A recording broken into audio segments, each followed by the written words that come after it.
여러분 반갑습니다. 안녕하십니까? 오늘은 그 의인의 터전이란 제목으로 하나님의 말씀을 보겠습니다. 여러분, 이 성경이 말하는 의인이라고 하는 사람은 의를 추구하는 사람입니다.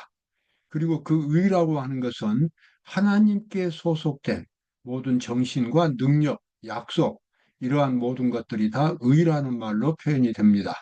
그래서 의인이라고 하는 사람은 하나님을 바라보고 끊임없이 하나님을 향하여 전진하는 사람, 하나님의 정신을 새롭게 받아들이고 생활 속에서 하나님의 뜻만을 추구하는 거룩하고 정직한 그러한 사람이 의인이 되겠습니다.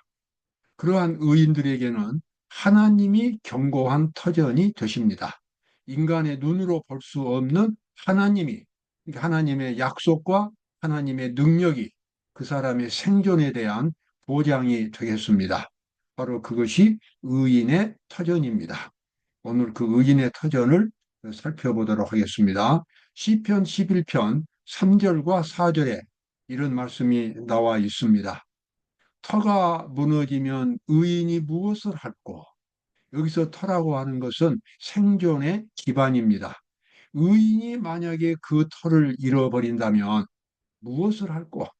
의인은 하나님께서 그에게 터전이 되시는데, 그가 만약에 믿음을 배반한다면, 믿음을 포기한다면, 그리고 하나님께 순종하지 않는다면 그는 그 터전을 잃어버리게 됩니다. 그래서 아무것도 아닌 멸망만이 그 결론이 되겠습니다.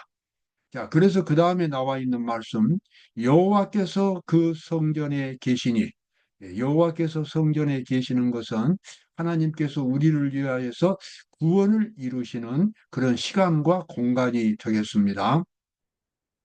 여호와의 보좌는 하늘에 있으며 그 눈이 인생을 통촉하시고 그 안목이 저희를 감찰하시도다.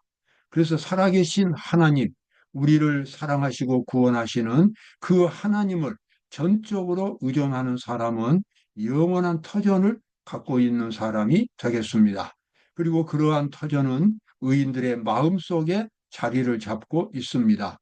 어두운 데서 빛이 비치리라 하시던 그 하나님께서 예수 그리스도의 얼굴에 있는 하나님의 영광을 아는 빛을 우리 마음에 비치셨느니라. 참 의미심장한 성경절이죠. 어두운 데서 빛이 비치리라고 하신 것은 창세기 1장에 나와 있는 천지 창조의 모습입니다. 하나님은 빛이 있으라고 하시는 그 말씀부터 우리가 지금 바라보고 있는 모든 이 만물을 다 창조하셨습니다. 그 거룩하신 하나님, 그 하나님의 능력과 생명이 이제는 우리 마음속에도 있게 된다는 것입니다. 그런데 우리 마음속에 들어오는 그 그 하나님의 하나님의 능력과 하나님의 이 품성은 예수님의 마음속에 있었고, 그 예수님의 마음속에 있는 하나님의 형상이 예수님의 얼굴에도 나타나게 됐습니다. 그래서 예수님의 얼굴에 있는 하나님의 영광을 우리 마음속에도 있게 하셨다. 그래서 누구든지 예수 그리스도를 개인의 구주로 영접하면 하나님의 영광이 그 사람 영혼 속에 자리를 잡게 됩니다. 그래서 그는 새로운 피조물로 만들어지게 됩니다. 자, 이와 같은 하나님의 이 주신 터전을 갖고 있는 사람은 아주 튼튼한 기반을 갖고 있습니다. 사람이 만든 기반이 아니라, 사람이 무언가를 이루는 기반이 아니라 하나님의 능력이, 하나님의 약속이 그 의인에게는 삶의 생존의 기초가 되는 것입니다.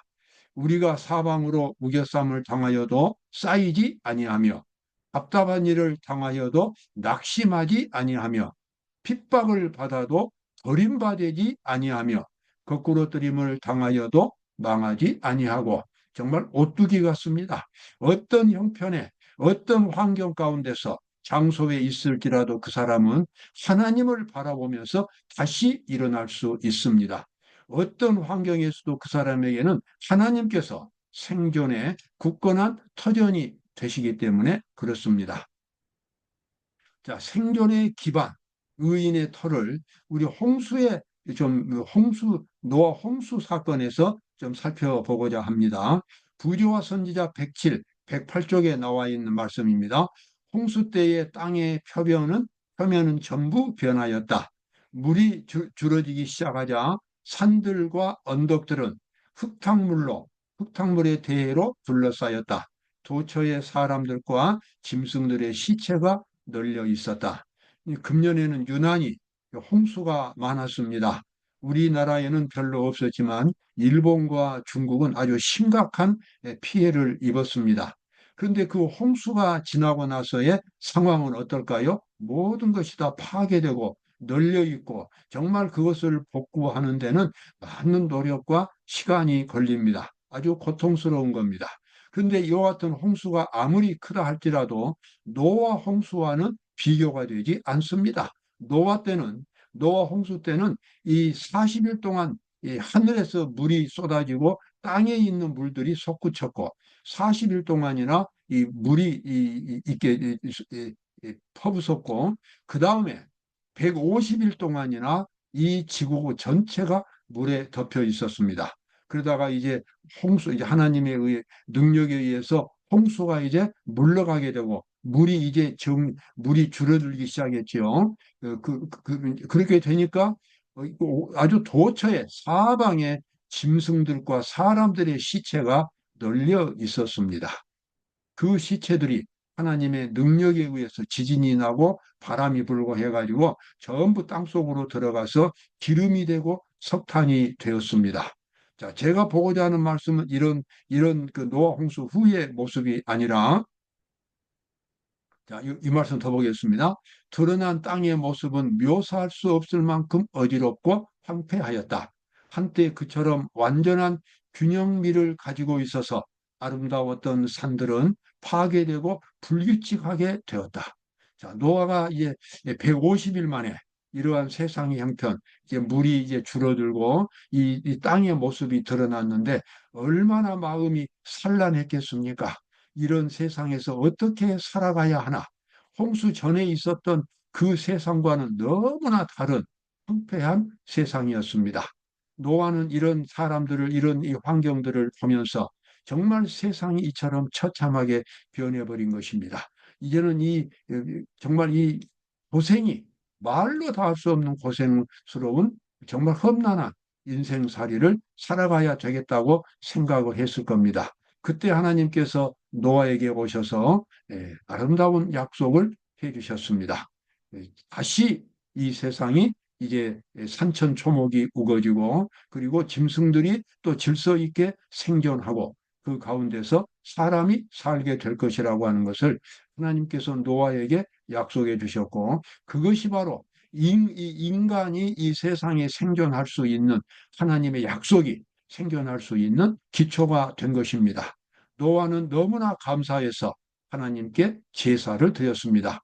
노아가 여호와를 위하여 단을 쌓고 모든 정결한 짐승 중에서와 모든 정결한 새 중에서 취하여 여호와께 번제로 단에 드렸더니 여호와께서 그 향기를 흠향하셨다. 그 말은 그 짐승 태우는 연기를 이렇게 맡으셨다. 기쁜 마음으로 맡으셨다. 이렇게 지금 기록이 되고 있습니다. 왜 그 짐승을 태운 연기들을 하나님께서 맡으셨을까요? 그 냄새 자체가 아니라 그 희생 제물은 바로 그리스도의 십자가를 가리켰기 때문입니다. 이 세상에 죄 많은 인생들을 위해서 예수님께서 십자가에 달려 돌아가셨고, 그래서 하나님께서 이 세상의 모든 죄인들을 다 용서해 주신 것입니다. 죄인들이 갚아야 할 죄값을 예수님께서 십자가를 통해서 갚으시는 것입니다. 앞으로 이제 그로부터 거의 이제 한 4천년 후에, 4천년이 아니죠. 거의 한 3천년, 2,800년 후에 이제 예수님께서 십자가에 달려 돌아가시게 되었고, 그래서 이 죄가 많은 이 세상은 금방이라도 멸망할 수밖에 없었지만 예수님의 십자가에 의해서 끊임없이 이것이 지연되고 그리고 의인들이 구원을 받는 구원의 길이 열리게 된 것입니다. 바로 그 하나님의 약속, 십자가를 통해서 이루어진 하나님과 이 세상 사이의 언약이 바로 이 세상이 생존하는 기초가 되고 그리고 의인들은 더 나아가서 그 하나님께서 구원하심이 개인적으로 돌보시는 손길이 삶의 터전이 되겠습니다. 그러한 모든 삶의 터전은 예수님의 십자가를 통해서 이루어지게 된 것입니다. 여기 하나님이 주신 약속이 나와 있지요. 하나님이 가라사대 내가 나와 너희와, 지금 노아에게 하신 말씀입니다. 및 너희와 함께하는 모든 생물 사이에 영세까지 세우는 언약의 증거는 이것이니 내가 내 무지개를 구름 속에 두었나니 이것이 나와 세상과의 언약의 증거니라. 하나님께서는 약속을 맺으실 때에, 또는 하나님께서 이 세상을 심판하실 때에 항상 이 세상에 있는 것들을 사용하십니다. 하나님께서는 이 무지개가 나타나게 하시고 그 무지개를 통해서 언약을 맺으셨습니다.